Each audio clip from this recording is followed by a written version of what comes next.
Bismillahirrahmanirrahim. Assalamualaikum warahmatullahi wabarakatuh. Innal hamdalillah nahmaduhu wa nasta'inuhu wa nastaghfiruh wa na'udzu billahi min shururi anfusina wa sayyiati a'malina. May yahdihillahu fala mudhillalah wa may yudlil fala hadiyalah. Asyhadu an la ilaha illallah wahdahu la syarikalah wa asyhadu anna Muhammadan abduhu wa rasuluhu la nabiyya ba'da. Allahumma shalli wa sallim wa barik ala abdika wa nabiyyika Muhammadin sallallahu alaihi wasallam wa ala alihi wa ashabihi wa man ihtadahu bihudahu ila yaumiddin. Qala Allahu jalla wa ala, ya ayyuhalladzina amanu taqullaha haqqa tuqatih wa la tamutunna illa wa antum muslimun.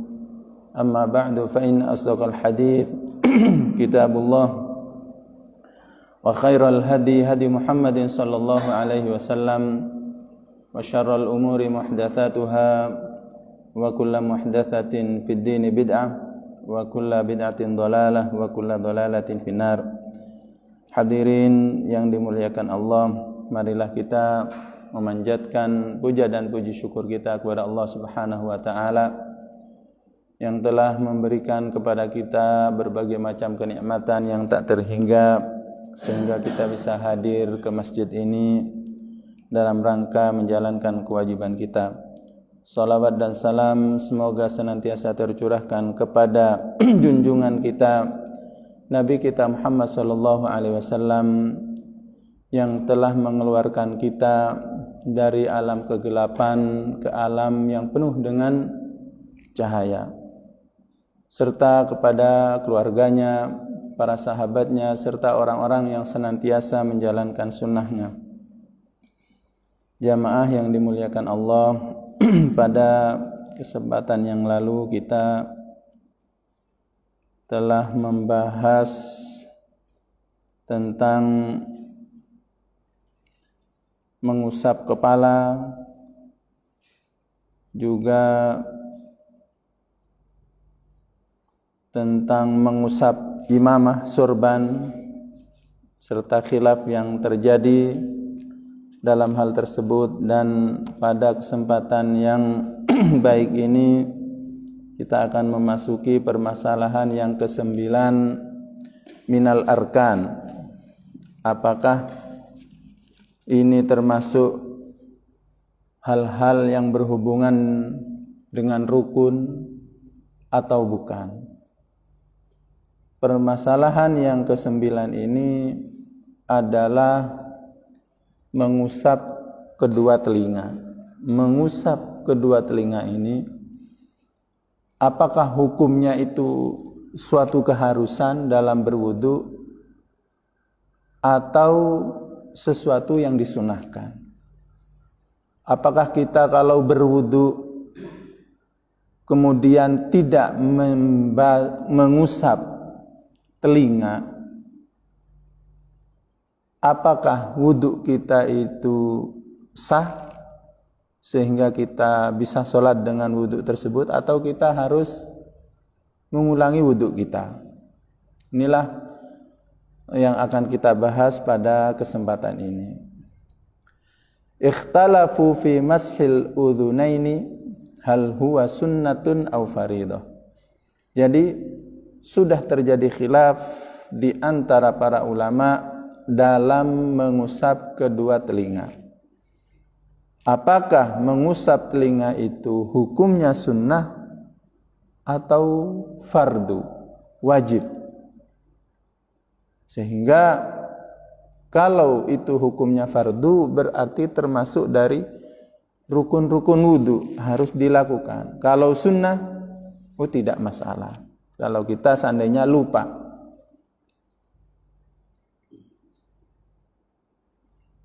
Wa hal yujaddidu lahumal ma amla.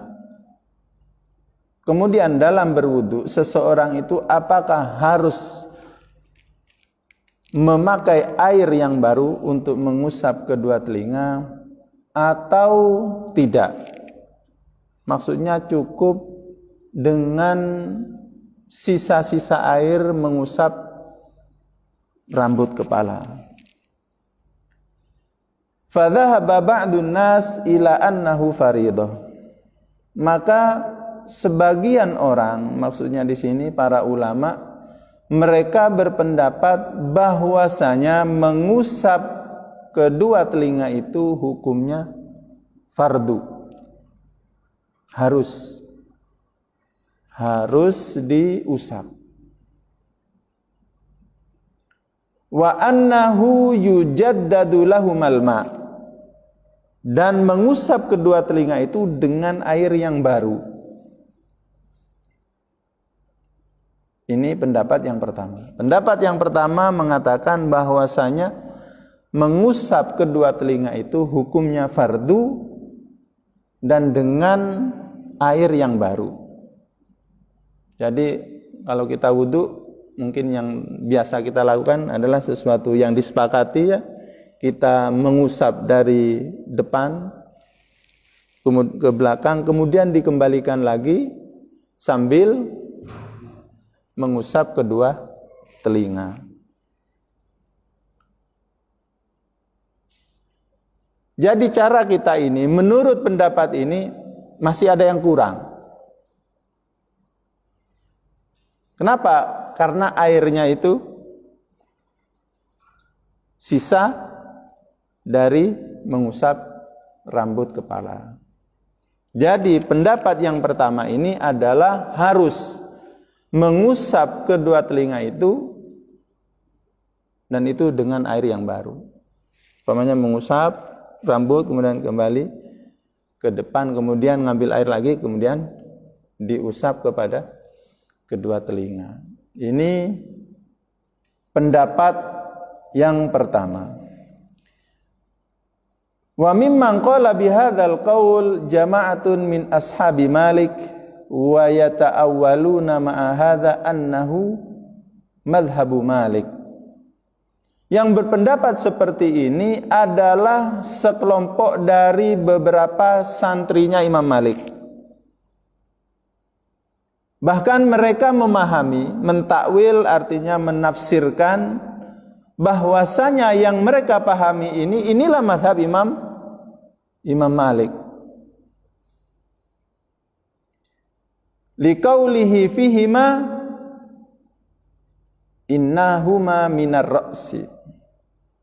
Kenapa? Karena Imam Malik itu mengatakan dalam masalah kedua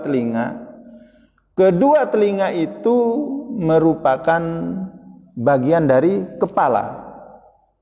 Wamsahu biru'usikum, dan usaplah dengan kepala kalian. Nah, telinga menurut Imam Malik itu termasuk bagian dari kepala, sehingga harus untuk diusap. Wa qala Abu Hanifah wa ashabuhu mashuhuma fardun kadzalik illa annahuma yumsahani ma'ar ra'si bima'in wahid. Ini pendapat kelompok yang kedua adalah Imam Abu Hanifah dan santri-santrinya. Mereka mengatakan bahwasanya mengusap kedua telinga itu hukumnya fardu, harus. Hanya saja mengusap kedua telinga itu dengan air yang satu, yang sama, yaitu air yang diusapkan ke kepala. Jadi tidak perlu memakai air yang baru. Ini pendapatnya Imam Abu Hanifah dan para sahabat-sahabatnya atau santri-santrinya. Jadi kedua madhab ini mengatakan mengusap kedua telinga hukumnya fardu, hukumnya wajib, harus untuk diusap. Cuman bedanya yang pertama mengatakan harus dengan air yang baru, madhab yang kedua tidak dengan air yang baru, cukup dengan air yang satu saat mengusap rambut kepala. Wa qala Wa qala Asy-Syafi'i, pendapatnya Imam Asy-Syafi'i, beliau mengatakan mashuhu ma sunnatun wa yujaddadu lahumal ma. Mengusap telinga hukumnya sunnah, dan mengusap telinga itu dengan air yang baru. Jadi menurut Imam Asy-Syafi'i, tidak mencuci telinga pun atau mengusap telinga pun tidak masalah, wudunya masih sehat, cuman tidak melakukan amalan sunnah.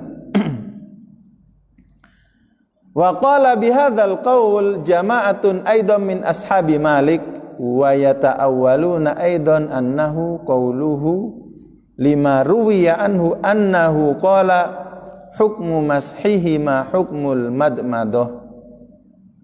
Nah, selain Imam Asy-Syafi'i yang berpendapat seperti ini, juga dipahami oleh sebagian santrinya Imam Malik.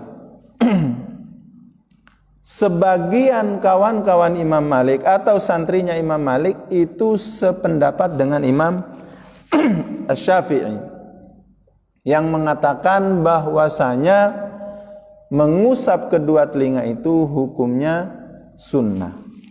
Bahkan sebagian santri ini, santrinya Imam Malik itu juga memahami bahwasanya ya seperti inilah pendapatnya Imam Malik. Jadi di antara santrinya Imam Malik itu berbeda pendapat. Ada yang mengatakan sunnah, ada yang mengatakan fardu, dan masing-masing kelompok ini menisbahkan bahwasanya inilah mazhabnya Imam Malik. Kenapa? Karena Imam Malik, kata santri-santrinya ini, pernah diriwayatkan dari beliau bahwasanya hukum mengusap kedua telinga ini sama hukumnya seperti berkumur.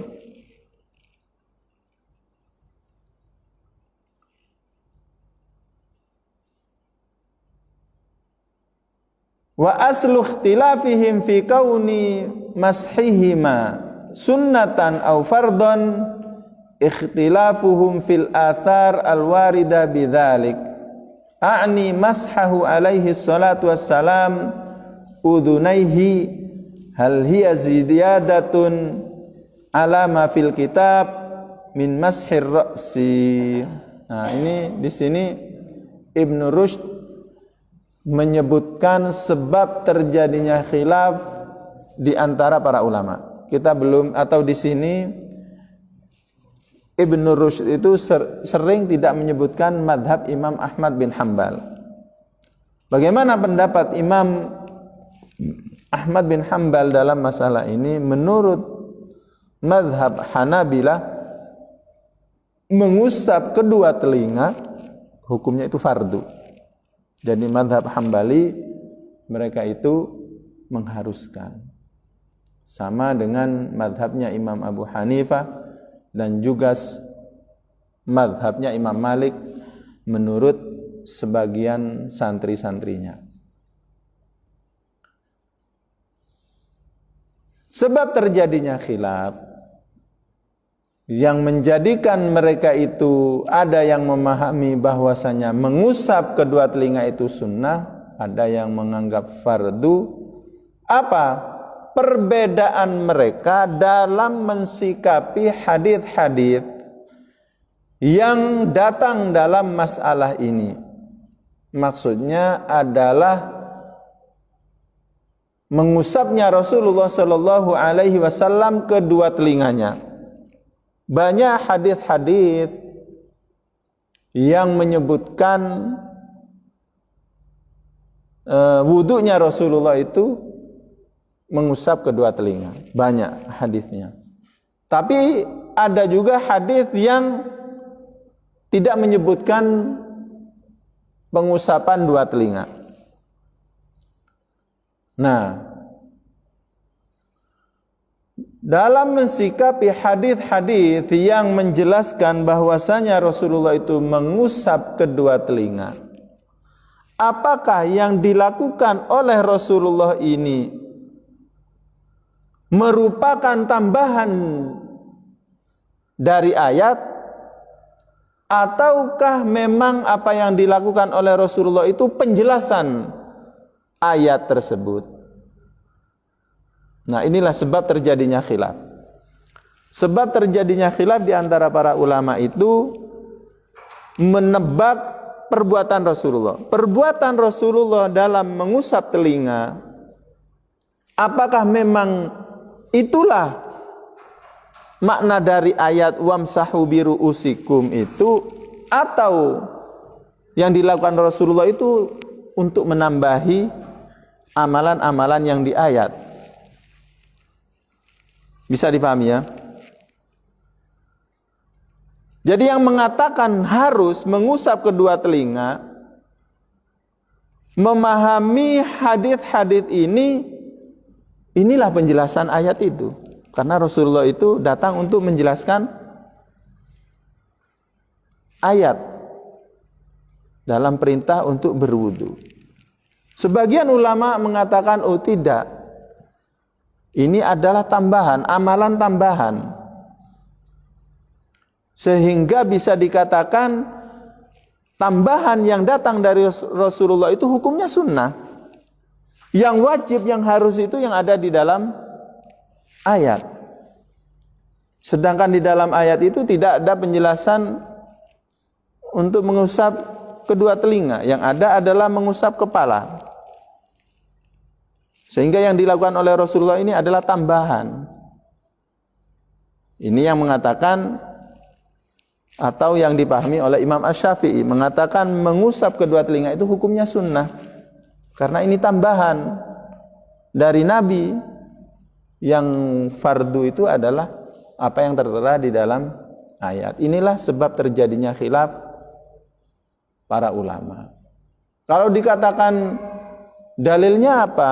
Ya sama, dalilnya sama. Cuman bedanya mereka itu dalam memahami ayat tersebut. Apakah yang dilakukan oleh Nabi itu sebagai penjelasan atau sebagai tambahan? Inilah sebab terjadinya khilaf di antara mereka. Fayakunu hukmuhuma ayyuhmala 'alan nadab. Nah, ini seperti yang dikatakan oleh Imam Asy-Syafi'i, sehingga mengusap kedua telinga itu harus difahami hukumnya sunnah. Lima kanit ta'arudil ladzi yutakhayyalu bainaha wa bainal ayah in humilat alal wujub. Kenapa? Karena dimungkinkan adanya bentrokan yang bisa dibayangkan antara hadits-hadits tadi dengan ayat. Apabila hadits-hadits yang menjelaskan Rasulullah mengusap kedua telinga itu dihukumi harus, berarti akan dimungkinkan tabrakan dengan ayat. Berarti ayat itu kurang lengkap, ada sesuatu yang tertinggal. Oh, ini tidak mungkin gitu. Ayat itu sudah sempurna. Nah, bisa diklopkan kalau hadits-hadits ini dihukumi sunnah.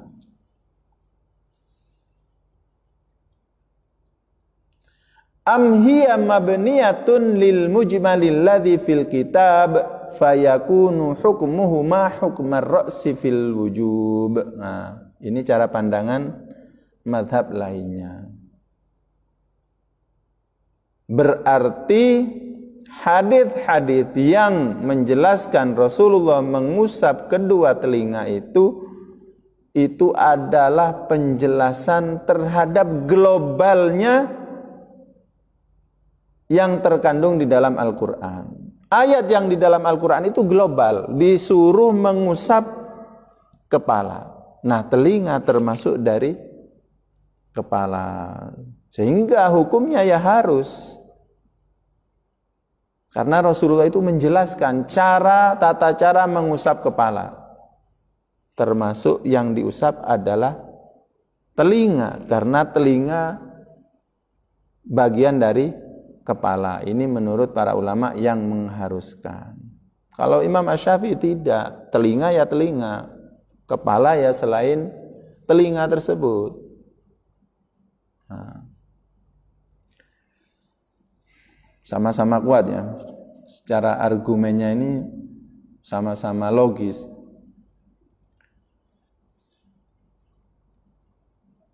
Wa man lam yujibhuma ja'alaha zaidatan kal madmadah. Sehingga seseorang yang tidak mengharuskan mengusap kedua telinga menjadikannya itu sebagai tambahan seperti berkumur. Wal atharul warida bidzalika katsirah. Hadis-hadis yang datang dalam masalah itu sangat banyak. Maksudnya hadis yang menjelaskan dengan mengusap kedua telinga. Wa in kanat lam tathbut fi sahihaini, walaupun hadis-hadis ini tidak ada yang dikeluarkan di dalam Sahih Bukhari dan Muslim.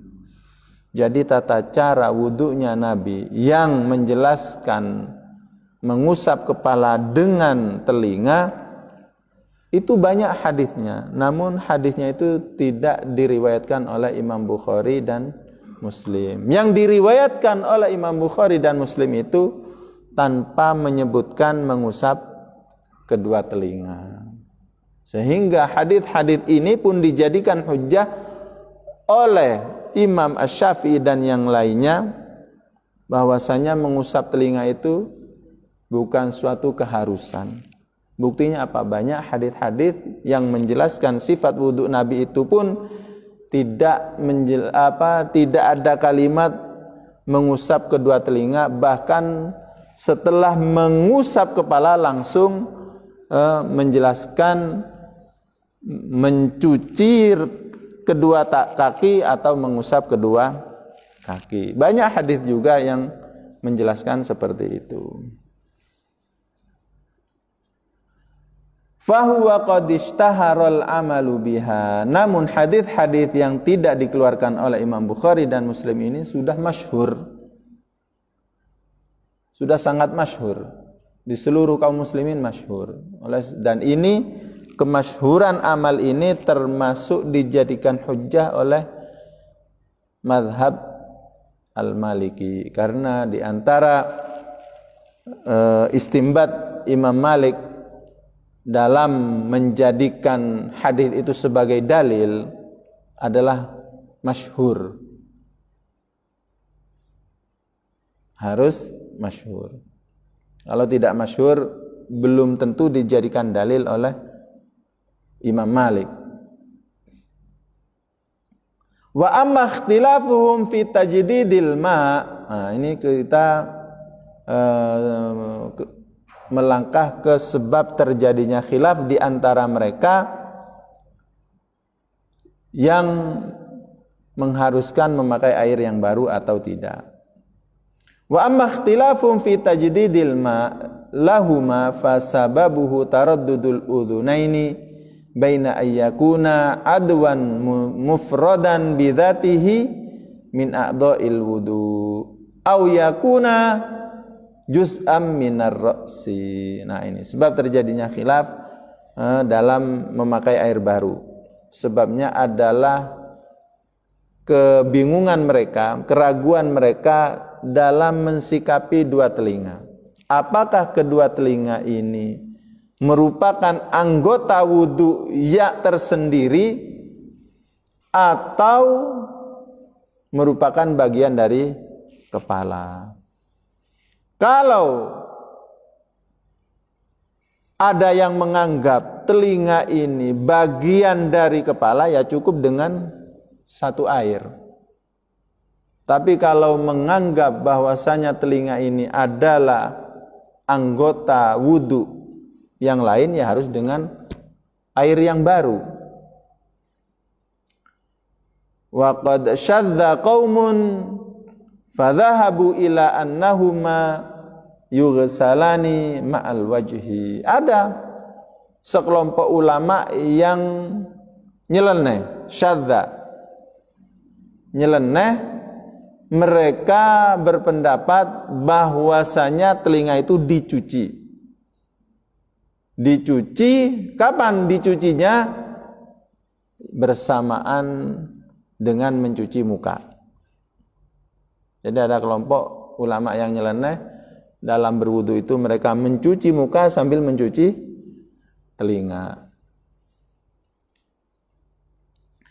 Wa dhahaba akharuna ila annahu yamsahu batinahuma ma'ar ra'si wa yaghsilu dhahirahuma ma'al wajhi. Ada yang nyeleneh juga, sekelompok lain itu cara berwudunya adalah mengusap dalamnya telinga itu dengan kepala, mengusap kepala dari depan ke belakang, kemudian dikembalikan lagi, kemudian setelah itu mengusap telinga di dalamnya saja. Nah, luarnya bagaimana? Luarnya itu dicuci, pakai air dicuci.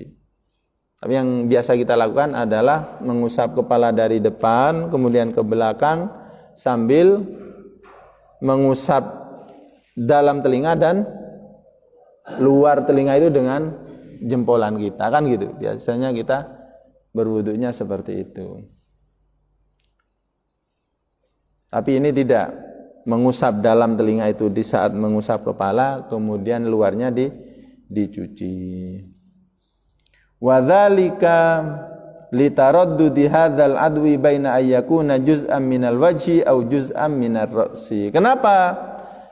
Karena mereka bingung, apakah telinga ini bagian dari wajah atau bagian dari kepala. Jadi banyak khilafnya dalam mensikapi telinga ini. Wa hadza la ma'nan lahu ma'astisharil athar fi dzalika bil mashi washtiharil amali bihi. Namun kata Ibnu Rushd, kedua kelompok yang nyeleneh itu tidak ada gunanya, tidak ada artinya. Kenapa?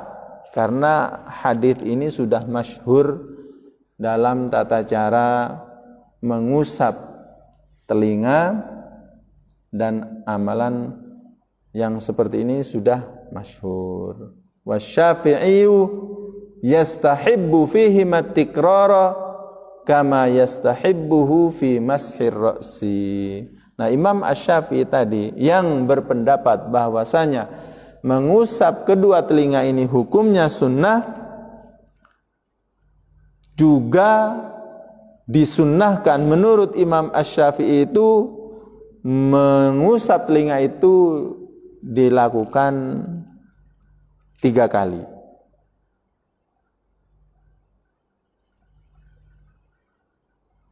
Jadi kalau menurut Imam Asy-Syafi'i mengusap telinga hukumnya sunnah dengan air yang baru. Jadi ngambil air kemudian diusap, ini pun 3 kali. Seperti apa? Seperti mengusap kepala.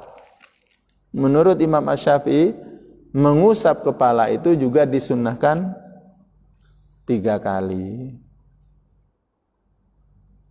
Kenapa? Karena ada dalilnya juga, ada hadis, walaupun hadisnya itu dipermasalahkan. Tapi menurut Imam Asy-Syafi'i hadisnya sahih.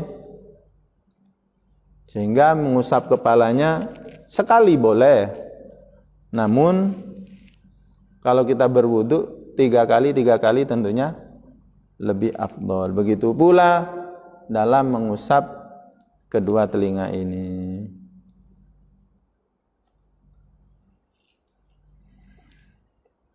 Inilah beberapa pendapat tentang hukum mengusap kedua telinga dalam berwudu. Kemudian kita beralih ke permasalahan yang ke-10. Kita ambil sebisanya karena lumayan agak panjang pembahasan ini. Permasalahan yang ke-10 minas sifat. Ini akan banyak membahas tentang tata caranya, sifat. Sifat dalam menyelesaikan rukun wudu yang terakhir. Apa? Kedua kaki. Bagaimana cara kita melakukan rukun yang terakhir ini?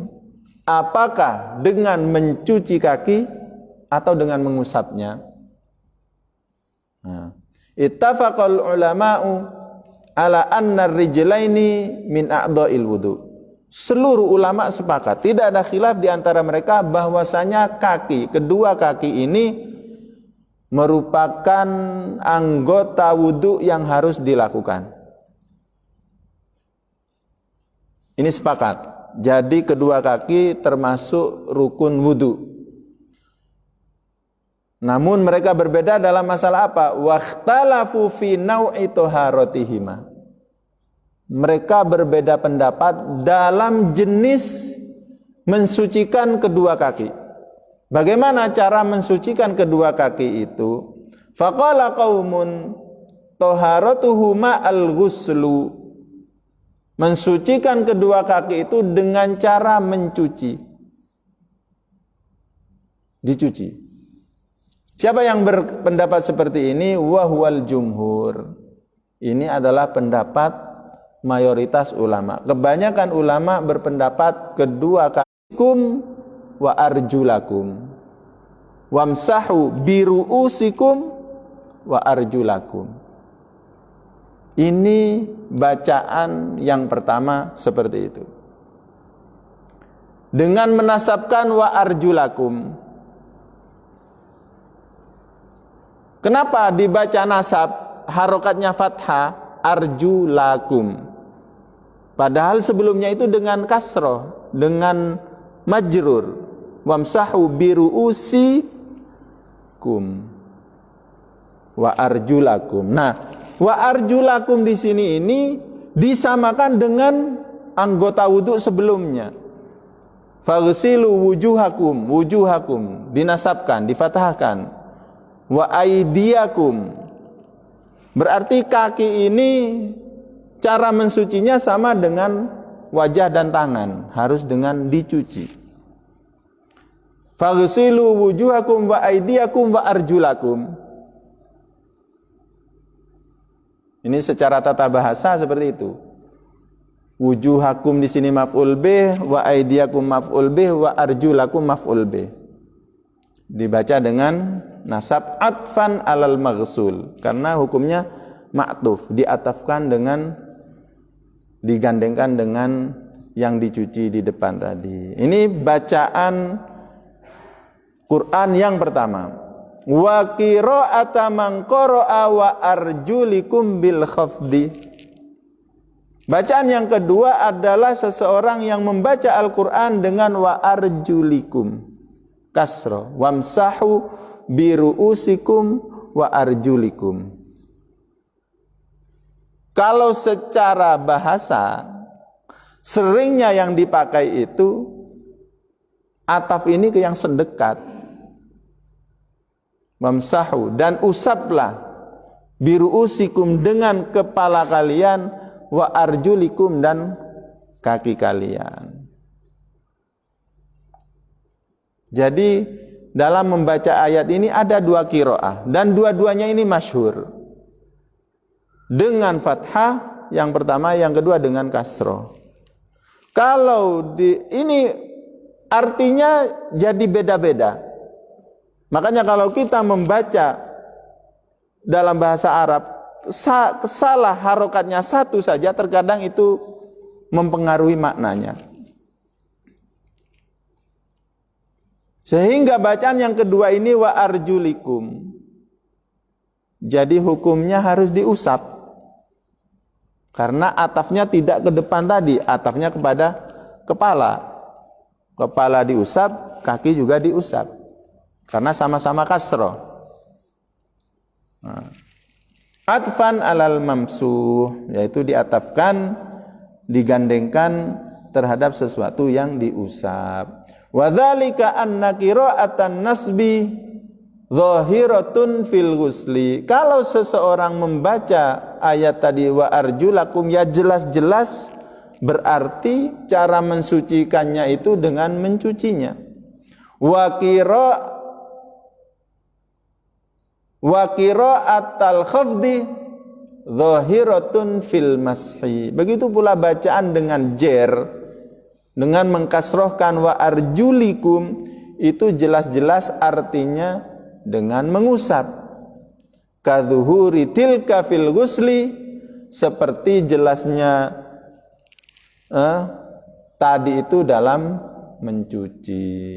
Jadi ini jelas ya, dalilnya sama-sama kuat, sama-sama ayat.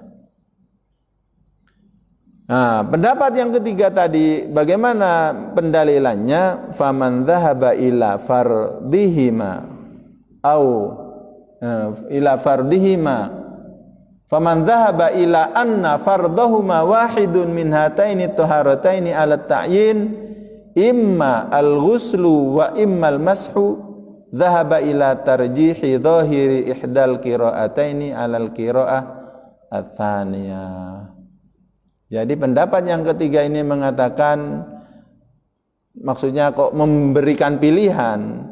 Nah, kelompok ulama yang ketiga ini memberikan pilihan kepada siapa saja, kepada orang-orang, tergantung cara pandang orang dalam membaca ayat tadi. Kalau dia membaca dengan fathah, berarti boleh dengan mencuci.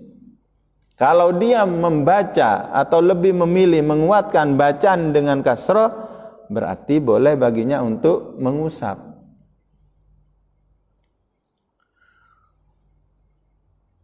Wa sarrafa bit-ta'wil zahiral qira'ah ats-tsaniyah ila ma'nan zahiril qira'ah allati tarajjahat indah. Wa man i'taqada anna dalalata kulli wahidin minal qira'ataini ala zahiriha ala sawa wa annahu laysat ihdahuma ala zahiriha adalla minats tsaniyah ala zahiriha aidan ja'ala dzalika minal wajibil mukhayyar ka kafaratil yamin wa ghairi dzalik. Ini termasuk alasan cara pandang kelompok yang ketiga. Sehingga siapa saja yang lebih yakin bahwasanya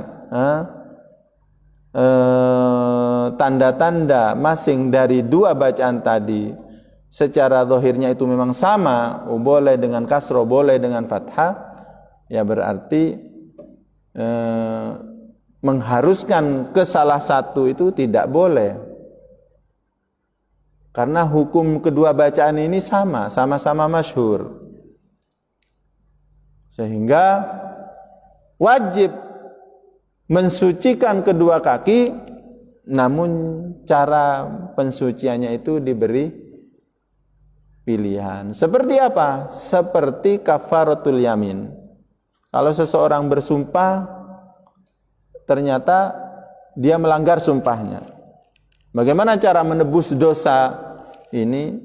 Ada pilihan, boleh dipilih. Apakah dengan membebaskan budak atau memberi makan 60 orang atau dengan puasa 3 hari. Nah, sama seperti itu, sama-sama wajib 3 ini.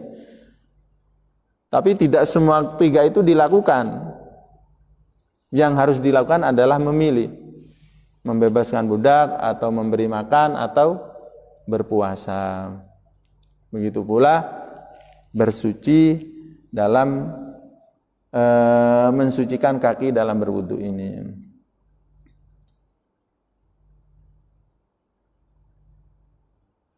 Wa bihi qala Tabari wa Dawud. Yang berpendapat ketiga ini adalah Imam At-Tabari dan Imam Dawud Al-Zahiri. Walil jumhur ta'wilatun fi qira'atil khafdi ajwaduha anna dzalika atfun 'alal lafzi la 'alal makna. Nah, bagaimana pendapatnya jumhur? Kok jumhur itu mengharuskan mencuci? Walaupun qiraahnya itu yang dengan kasroh itu sama-sama masyhur. Iya, memang qiraahnya itu masyhur wa arjulikum. Akan tetapi secara lafal iya, akan tapi maknanya tidak. Maknanya itu tetap dengan mencuci.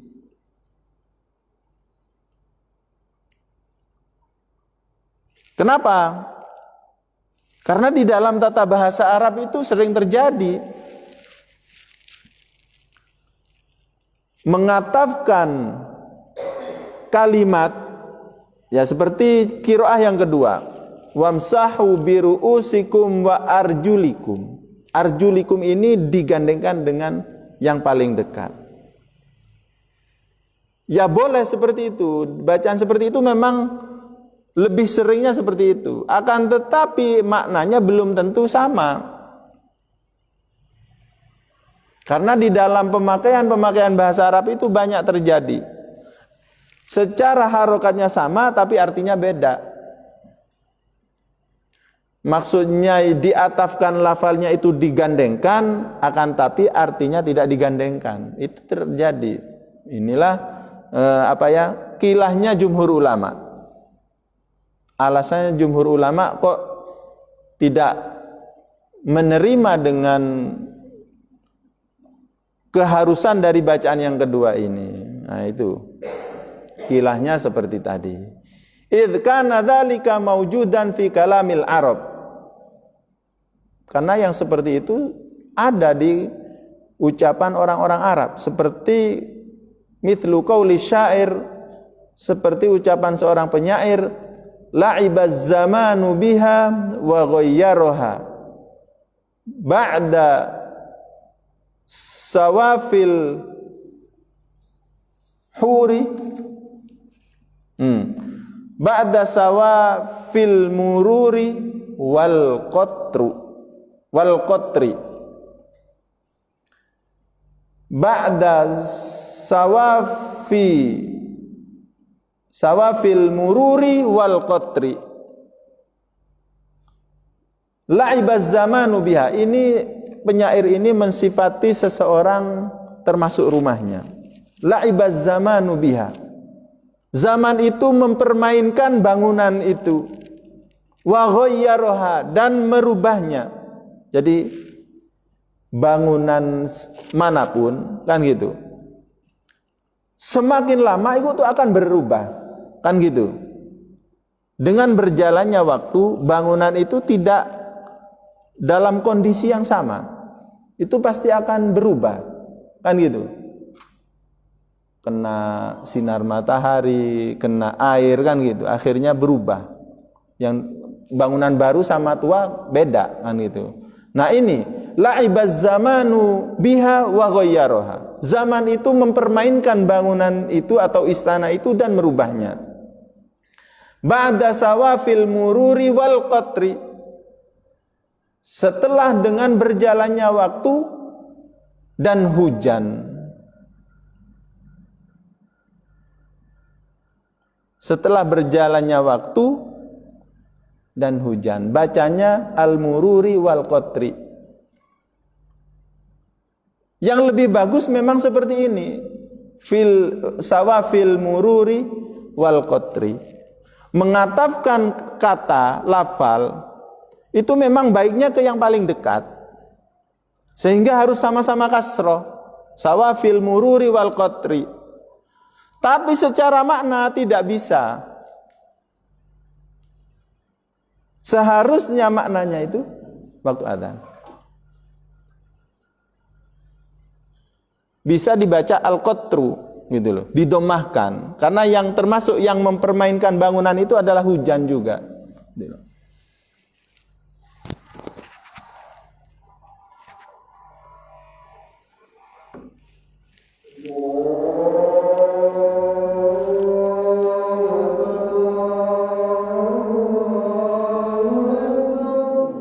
Allahu Akbar. Allahu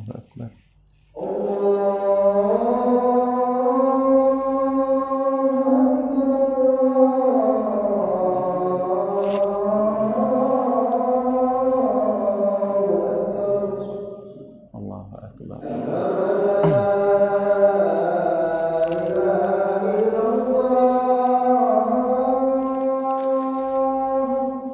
Asyhadu an la ilaha illallah.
Dan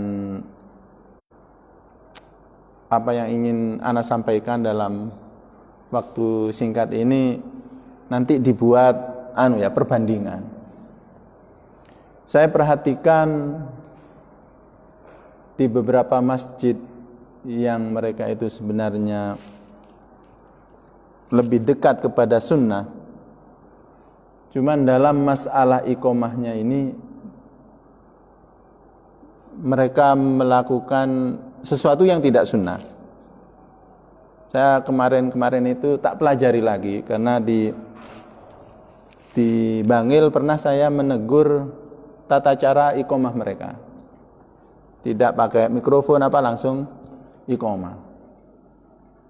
Dalam kajian bab iqomah pun sudah saya menegur, tapi masih mereka belum mungkin karena sudah masih kebiasaan, jadi sulit untuk.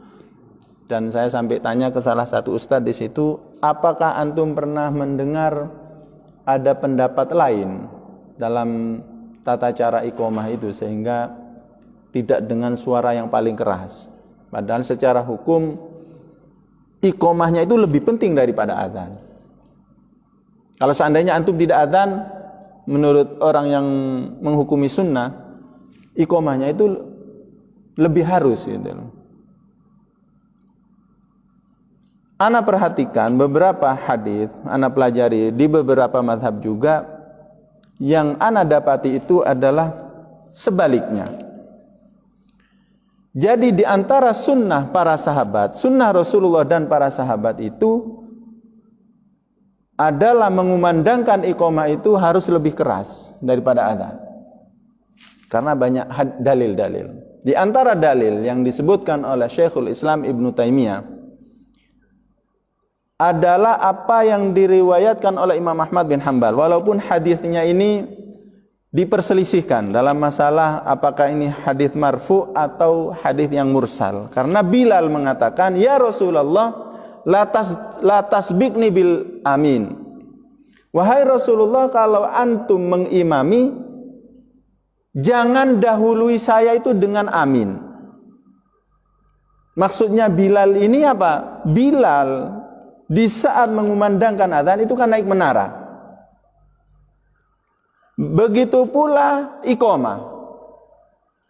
Iqomah itu Bilal itu naik ke menara, sehingga meminta kepada Rasulullah, wahai Rasulullah, di saat mengimami jangan terburu-buru, tunggu saya. Supaya apa? Supaya saya mengikuti mengucapkan amin.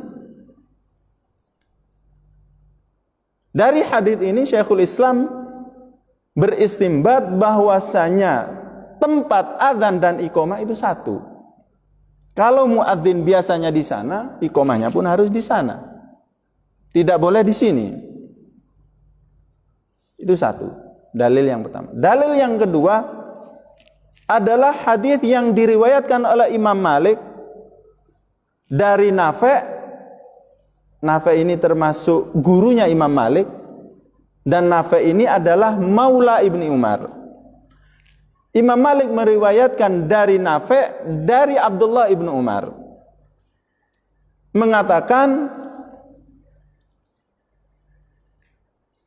di saat saya mendengar iqomah dan saya di Baqi, kata Abdullah Ibnu Umar, maka saya menyegerakan langkah saya.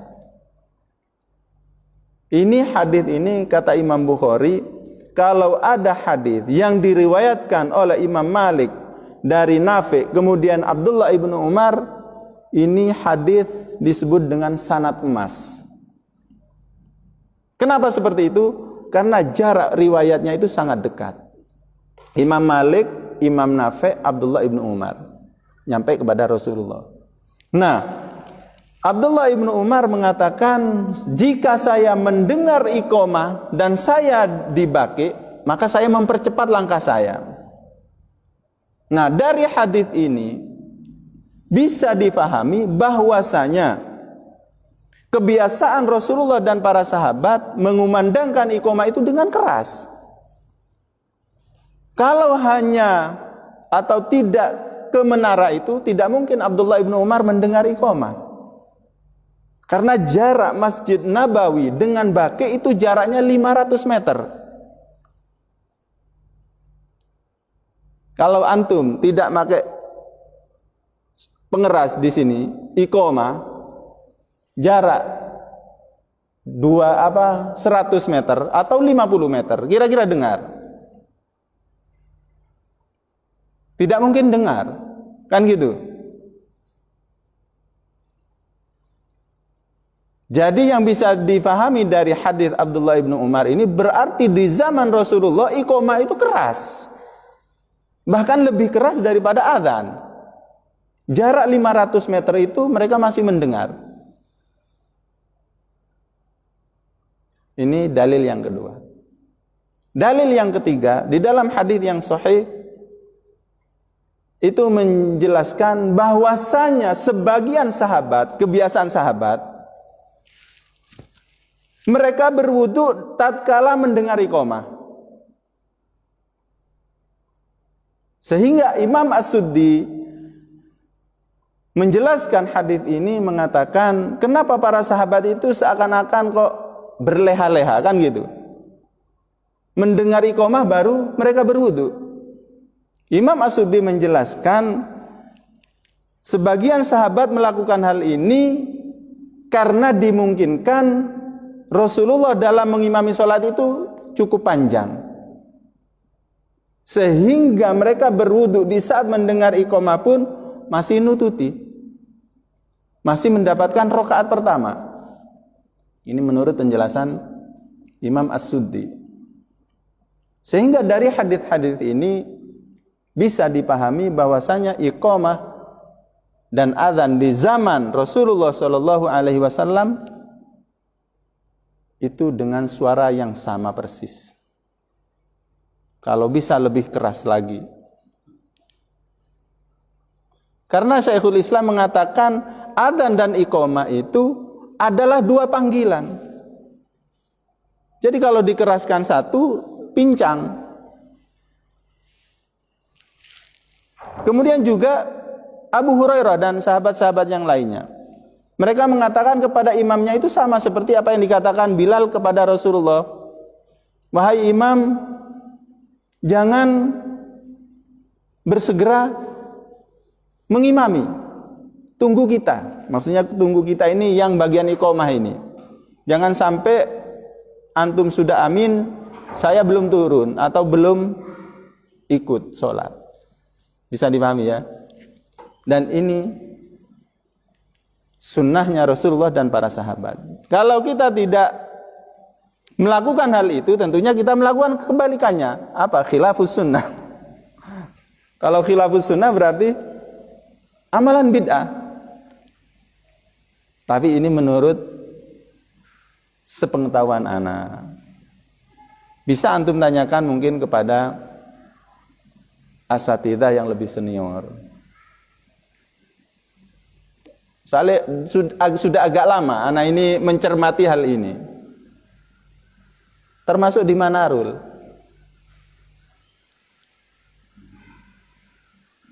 Barangkali kawan-kawan di Bangil itu mungkin mencontoh itu. Tapi menurut anak ini khilafus sunnah. Wallahu a'lam bishawab.